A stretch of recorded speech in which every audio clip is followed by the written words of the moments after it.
You guys have been around since the beginning. It's incredible. Before they invented dirt. Before they invented dirt. Can we? Can I start by taking you back to WrestleMania 1? Both of you guys were in WrestleMania 1, not as a tag team yet. You were with the tag team, I believe, in WrestleMania 1. WrestleMania 1? No, that was Greg. You were.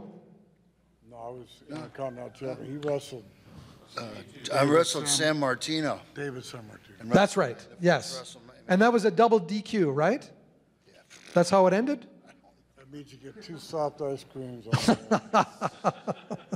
But going back to that first WrestleMania, that was a turning point. Could I say that for the popularity of wrestling at that time? Yeah, definitely. I'm not a promoter, but you know, I didn't know.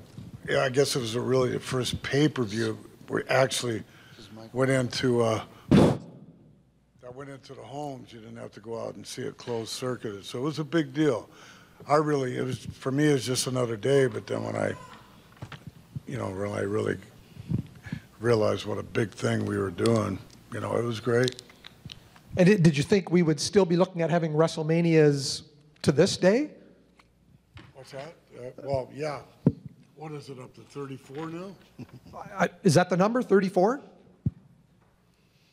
That's a long time ago, and that's a lot of big events. Vince is a smart guy, brother, and a good businessman. And that's how he's got the business as big as it is. So he's ever thinking, ever changing, trying to adapt and improvise and overcome and stay in business. He's done a pretty amazing job, in my opinion, all these years.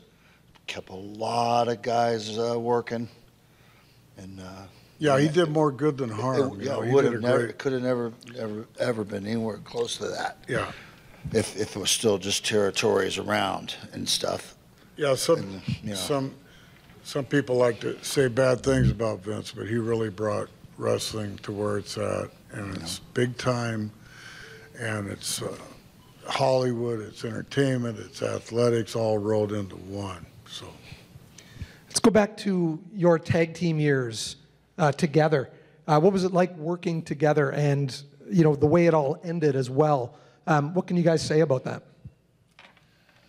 Well, I don't like the way it ended because we were supposed to get the belts back, but we were with each other 3 years, and it was a really good time, and a really good time for the wrestling business, and we were in Canada a lot of those 3 years. We were up here a lot, so, but no problem, as long as they don't mess with me at the border, I'm fine. Brutus, your take on those 3 years together? Oh, it was great, man. We were everywhere. Traveling, people recognized us. We were bad guys, and it was the beginning of the era when people started to like bad guys. And there'd be fights in the crowd at night because people would be cheering Dream Team or Beefcake and Valentine or whatever, and the good people cheering for the good people would be heads up on them, and there'd be a fight. Well, they cheered for us because they recognized talent, and they also recognized good looks. But it was funny because we just destroyed these people. We always destroyed them. We destroyed everybody. Kill, destroy. That's all we did through the thing. And then the Bulldogs, we had a great run with them, but they weren't ready to have the belt. They weren't ready to have the belt. If we could have gave it to them, all right, let's make everybody happy, get the belt, give it to them, and then take it right back from them. Yeah. Get it right back away from them. Then they could chase us. It's a more consistent way of doing business. Everywhere, people want to see the good guys beat the bad guys and win the big prize, right? Then you start over. What's the responsibility of holding on to that belt? When you're holding that belt as the champion, what is your responsibility, Greg? Well, you just show up for the match, I guess. You don't want to be a no-show. That happened to us one time. We changed our plane ticket. We were flying from Tampa, because we both lived in Florida, to Washington, D.C., at the Capitol Center against the Bulldogs, and we changed our flight. The next flight got us there late, And soon, remember that? Yeah. As soon as we got there, Chief Strongbow was the agent there, and he sent a couple guys, I think it was Orton and Morocco, out there to wrestle the Bulldogs. And he goes, you missed your match. You know, he loved it. He loved it if we missed our match. And if we would have had cell phones back then, you know, he'd say, hey, we're on our way, you know, but someone should have told him we were on our way, but oh well. And then we got fined. Vince fined us like $3,000 a piece for not showing up, you know. That sucked, you know, but it's the damn weather in Florida, all those thunderstorms, it's summertime, you know. Now, I wore this T-shirt today. A friend of mine loaned it to me, and he said, you know, Mike, you've got to wear this shirt if you're going to be, you know, meeting Greg the Hammer Valentine. Talk to me about this shirt, Greg. I had just broken Wahoo's leg down in Charlotte, Mid-Atlantic Territory, and so the promoter, George Scott, Jimmy Crockett, it was actually George Scott. He was the booker. It was his idea. He used to be a wrestler, the great Scott. He wrestled. I think he was from Hamilton, Ontario, George. Good guy.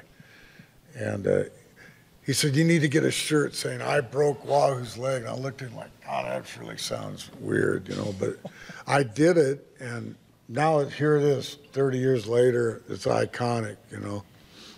But the picture of me going like, you know, it was good. There was a little bit of an instigator wearing this shirt, wasn't it? Oh, yeah, it was like, you know, gloating about it, definitely. But, yeah.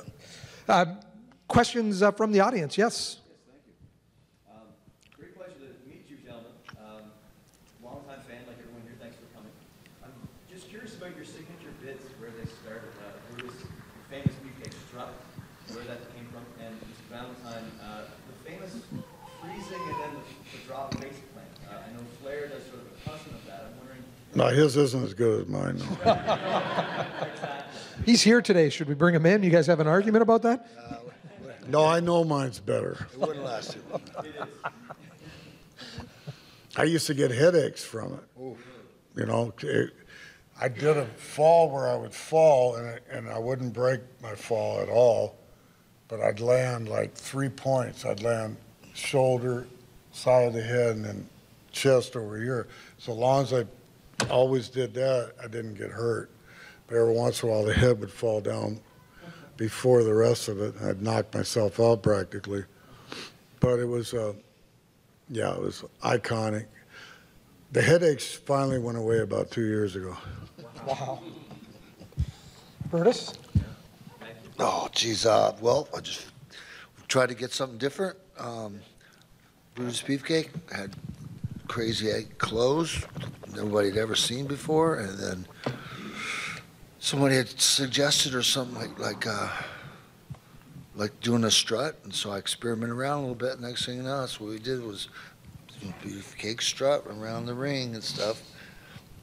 You know, and it's something real that you do all the time, not just like, you know, I strut, but you don't really strut. I always strut. I all did the thing. So hey, caught on to people. They're both simple moves, Yeah. but became iconic. Where did you come up with the shears? Well, they presented me with some nice scissors and a pocket thing and a comb, and that's when they said, "You're the barber," and that's what I had.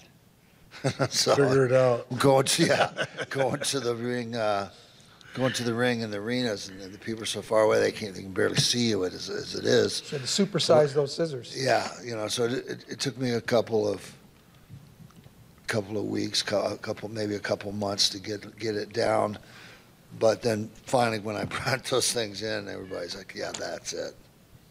And then from then on, come out with the big snippers. Then the people, that's what they want to see. Gentleman here in the cap. Speaking of the big scissors, I've watched old Raws, and their entrance back in the day in the early 90s was real small.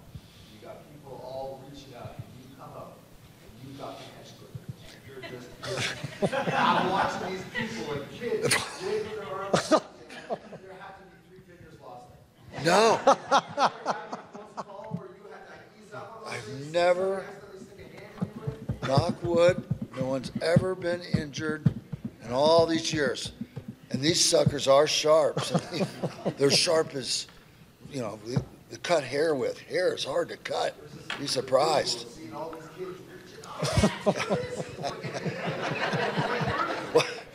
Well, you can't tell. You know, peripheral vision's almost, you know, people can. He has a necklace of fingers. Yeah. Yeah. He just didn't wear it today. I didn't. Yeah, I left my ear necklace at home. Yes, sir. Two questions. First, thank you so much for doing this. But my first question is, you're back in the era where kayfabe was still really a big deal. Can you talk about a time where that was hard to keep? And then my second question would be, do you remember the match where you ever had the most heat? Where you just had unreal heat in that match? I don't know, Greg, what do you think? Is it a tag match? Tag match, well, Remember when we did that? We did something in Madison Square Gardens, and we came out. There was at least 3,000 people. It was completely just gridlocked, and we couldn't get out. yeah, that's to go when we down had the sidewalk. problem.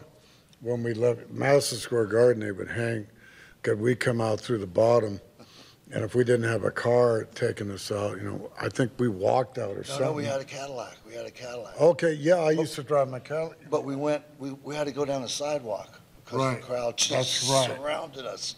And we Wasn't went down the Piper- sidewalk. I Just think Piper flew. was in the car with us too. A block. They all attacked us, and, Yeah. and my car, and it wasn't a rent-a-car, it was my Cadillac. So I saw a sidewalk, so I ran over, drove over there and went over this big curve in New York and got on the sidewalk and driving down, and then there's a subway entrance. So I had to go around that. People are going off to the right and left. Then I hit 7th Avenue, no, not whatever avenue, 10th Avenue, 9th Avenue, boom. And then headed back north to the hotel. It was a lot of fun. No, they would gang up on us, big time. They took it seriously. They wanted a piece of you guys. Yeah, but that's when we knew we were doing our job. They hated us. Even if they thought it was fake, they still hated us, you know, because we bragged about our lifestyle and everything. Gentleman in the yellow cap.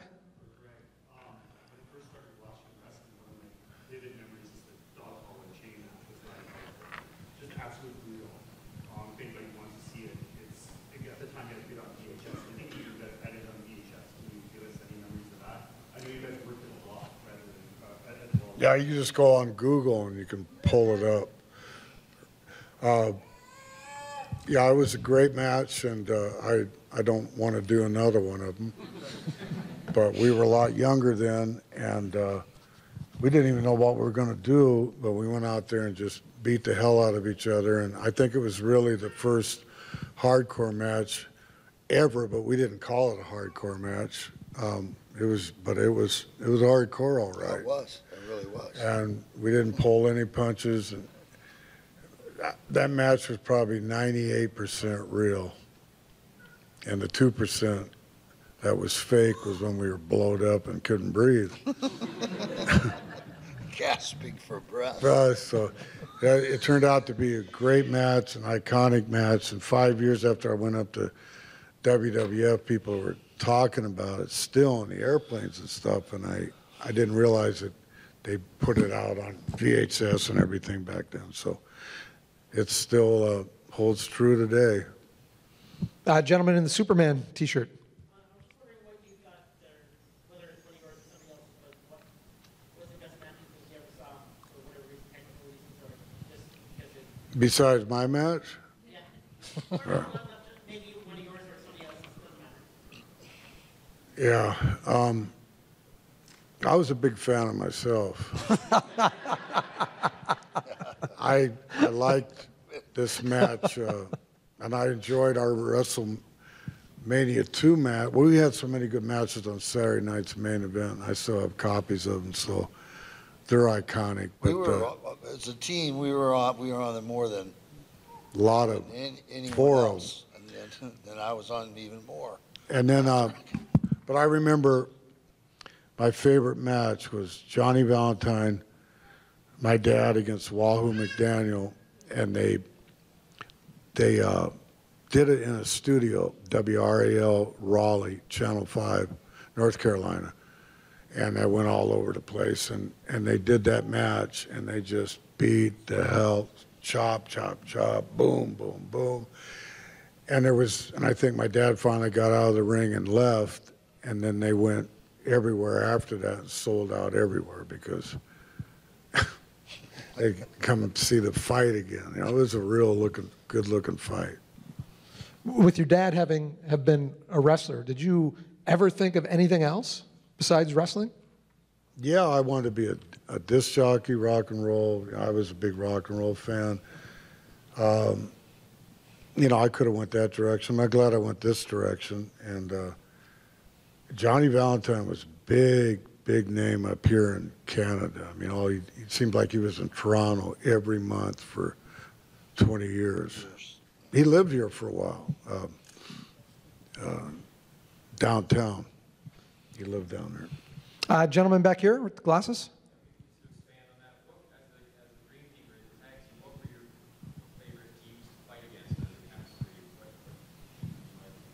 He liked to wrestle the Rougeos. Oh, stop.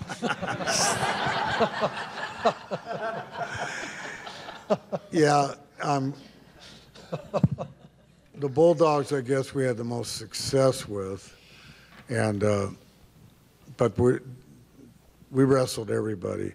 Nikolai Volkov and the Iron Sheik, we wrestled them in L.A. and across, mainly out west, and that was a lot of fun. Then we weren't the villains. No, I was going to say, who's the good guy in that match? We were. Yeah, it was great, so I enjoyed that. Yeah, Sheik and Volkov. Yeah. I mean,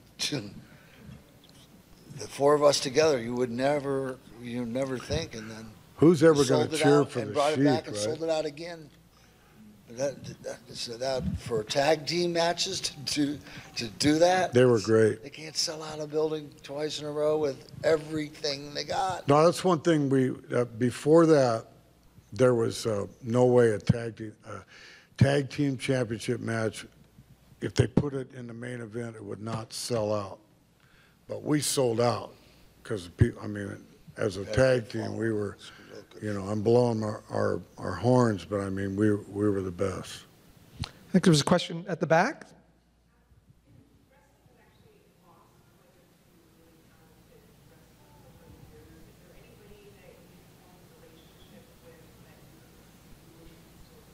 Well, all those guys, going way back to Rick Rude, and Roddy Piper, and Johnny Valiant, who just got hit by a truck. Oh my God. Rhodes died recently. Dusty Rhodes. I mean, it's just a lot of guys dying because of old age, Bobby but then Heenan there's, you know, just passed. Bobby Heenan, health issues, Bruno. So we knew, I mean, there's a real family in this, you know, because we beat each other up and we had to take care of each other, and you had to take care of your opponent, and then all those years of being on the road together, I mean, you really get to know each other. And so when one passes away, that really affects you.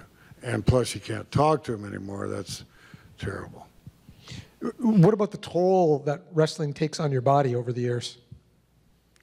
Yeah. Well, Brutus has got a bad wheel.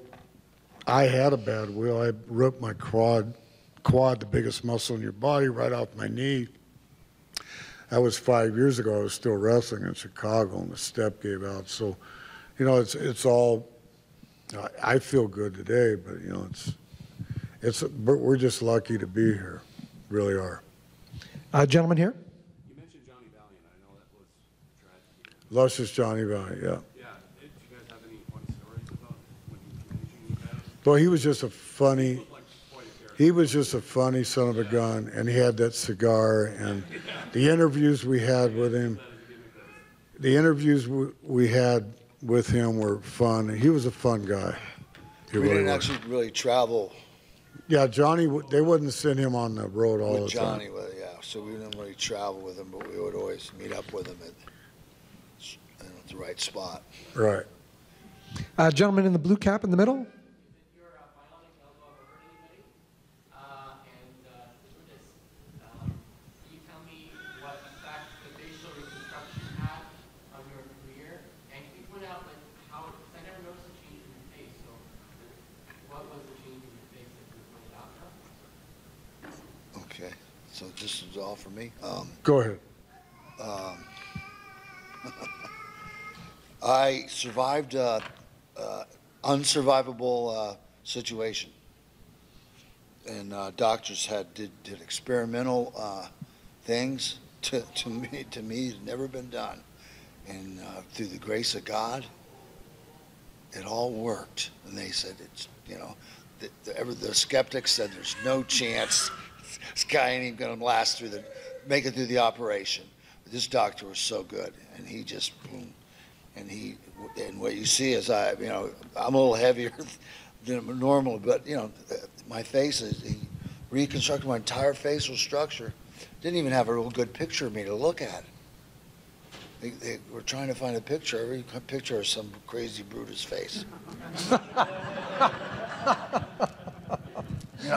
the doctor's going, "What's up with these eyes? I can't, you got to get me a picture." Finally, he told me, he says, there was a girl with me at the time, and she was pretty, and he says, "I gave you her nose." I said, so he fixed my face, gave me better cheekbones, and it's like I got a facelift, but they had to rip my whole face completely off and put it back. And then it's titanium and screws and wire, everything, and they put it all together, did one operation. Operation would sometimes have to probably take 10 operations to get that kind of work all done, but this guy did it one night, and it's like he made history. Just out of curiosity, did you guys, when you were heavily involved and at the peak of your careers, did your contract didn't stop you from doing something like parasailing, doing something that could risk your life? I didn't really have a hard copy contract that I remembered. It was just. I just think about a lot of the people playing in the NFL and other sports. There's certain things that he was out in the water. I wasn't even on the parasail. Yeah. This was just an accident that happened. The girl ran into him. Yeah.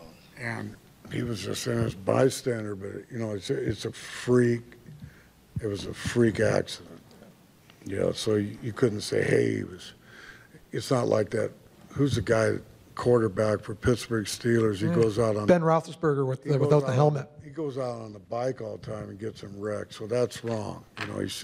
He shouldn't do anything when you're quarterback in the Steelers. His was a freak accident.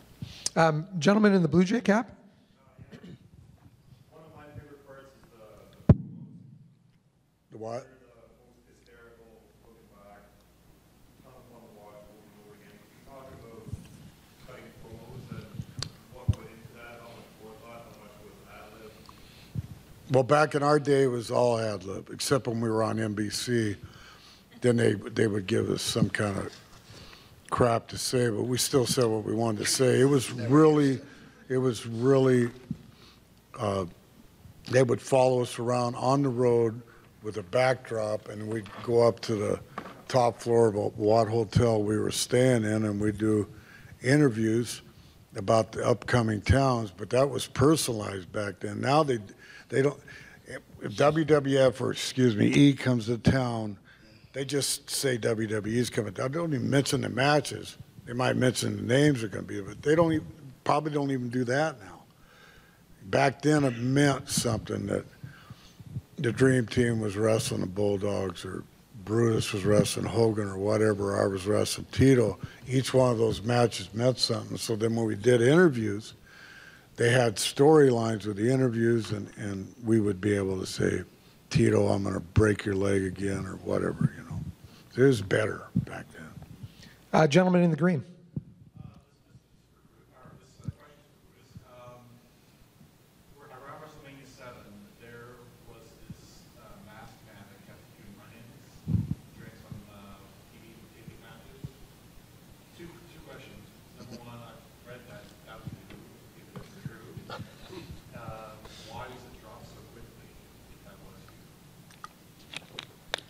It was me. Where was WrestleMania 7?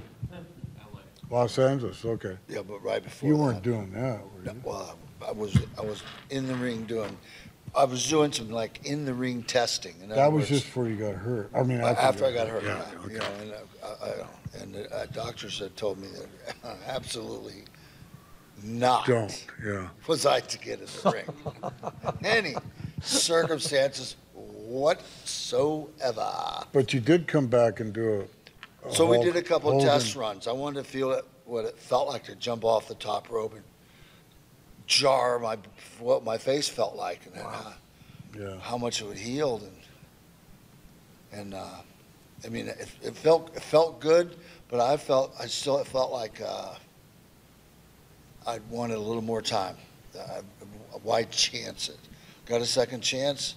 Not going to rush into this. A little more time to really make sure my equilibrium's all right and everything, because it was such a severe head trauma that just all kind of side effects from it.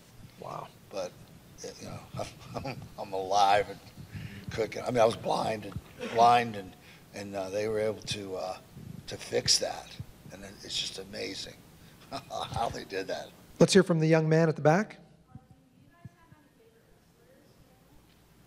Any current wrestlers?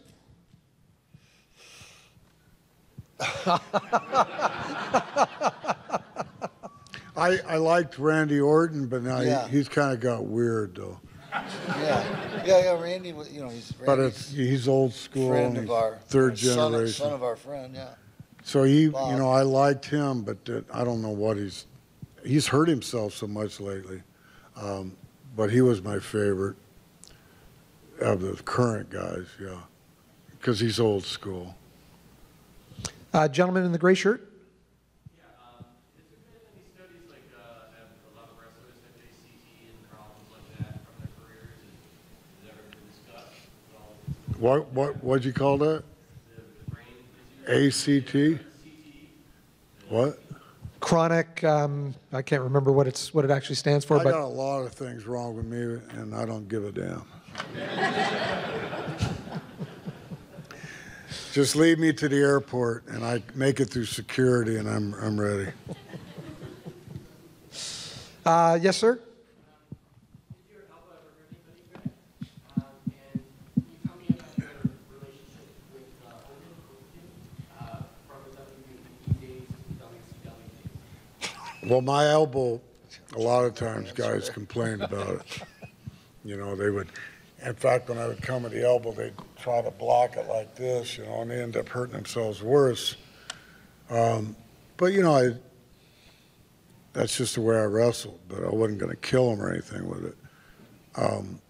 As far as Hogan goes, you know, he was like the leader of the pack, and we were all together in the 80s, and you know, it was all good. I don't have anything bad to say about it. It was good, except he made most of the money.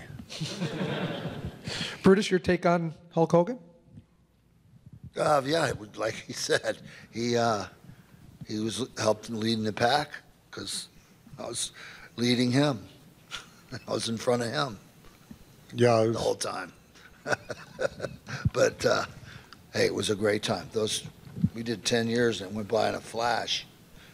Yeah. Wrestled so many times in so many places across the world. We went to Italy, we went to Australia, we went all over the place. Japan. So many matches. I really enjoyed going to Europe, those tours, you know, but we'd be gone for a month, you know, but it was still, I loved it. I loved going to Italy and Germany and all those places. Go ahead. Brutus, I remember when you broke Mr. Perfect's undefeated streak there. That was awesome. Do you have any good stories about him, like working with him, that match? Well, that was a great match. I got to tell you, I had like the flu or something. I had a fever and I was laying on the floor shaking for 2 hours before the match. Oh, God. And then they said, all right, it's time to get up. So I ran around in circles for like 2 minutes and woke up and then ran out to the ring. And then, because that was a pretty long match, probably 25, 30 minutes, but for the whole thing, yeah, and everything. And, you know, it was good. So by the end of the match, I'd sweated out the whatever's making me sick. I felt great. Finished the match. Only bad thing was that in the end, when I cut the genius's hair, I don't know if you noticed or not, but he struggled a lot to get away from me, and struggled a lot more when I was cutting his hair. I didn't know what was going on. Turns out they never told him That he's getting a haircut? that he's getting his hair cut. Yeah, I walked. That's messed I walked up. back into the dressing area. Randy Savage is walking down the hall. His brother. What do you think you're doing, man? Doing nothing. I said, brother, go see Pat Patterson. Because it wasn't me. It's them that ripping your brother. Didn't tell him to get here. You kidding me, man? Right? I'll kill him. I said, Randy, you know, you want to take a swing at me? Go ahead, brother. But I didn't do it. You know, I mean, just doing my job. You know, Randy. Can you imagine? They didn't even tell Lanny, right? Oh, yeah. So no wonder he said, what the hell is he doing to me? Lanny forgave me, though. I said, brother, I would never hurt you or nothing, you know, but you guys supposed to do what we're doing out there, so. Any more questions from the audience? Yes, sir. As singles wrestlers, who was the greatest opponents you guys had, or the best guys you had to work with when you weren't like just on your own, if not as a tag team? But there was a lot of guys, man, you know, floating around that on their own right. They're singles wrestlers. And Greg wrestled them, you know, Flair, Steamboat. Tito. You know, Tito, you know, guys throughout the years. Harley Race, the Briscoes, you know, all these guys are seasoned. Bob Orton Sr., Wow. you know, the Funks, Terry and Dory Funk. Yeah. You know, there's so many names that were. I came in a little behind Greg, so he's got several years on me, and I got 41. Wow. He's got me by about 6. I started in Calgary, Alberta, in March of 1970. That's when my dad sent me up there with Stu Hart. And I remember getting off the airplane, and it was freezing cold, and it was 40 below zero, and the wind's blowing, and he pulls up in this Fleetwood Cadillac. It looked like a limousine, but it was Fleetwood. They used to make those back, the big long ones. And he gets out in barefoot in the snow, and he comes up and grabs my arms. He goes, you got some nice arms, Then the next morning, I go to the dungeon, which really was a dungeon. It was a basement underneath his 4-story house. He had like 15 cats running over the place, and 12 kids. And I had no wrestling shoes, so I wrestled barefoot against Stu, and I ended up catching this horrible infection on my feet. It's called impetigo or something like that. Yeah, impetigo, yeah. And I had to go to the emergency room. Yeah, you gotta get medicine for And that. they but they scraped my feet. They took all the skin off my feet and toes and bandaged them up. And all Stu could say was, He'd see me like 5 years down the road. He'd go, He'd come up and he had rotten feet.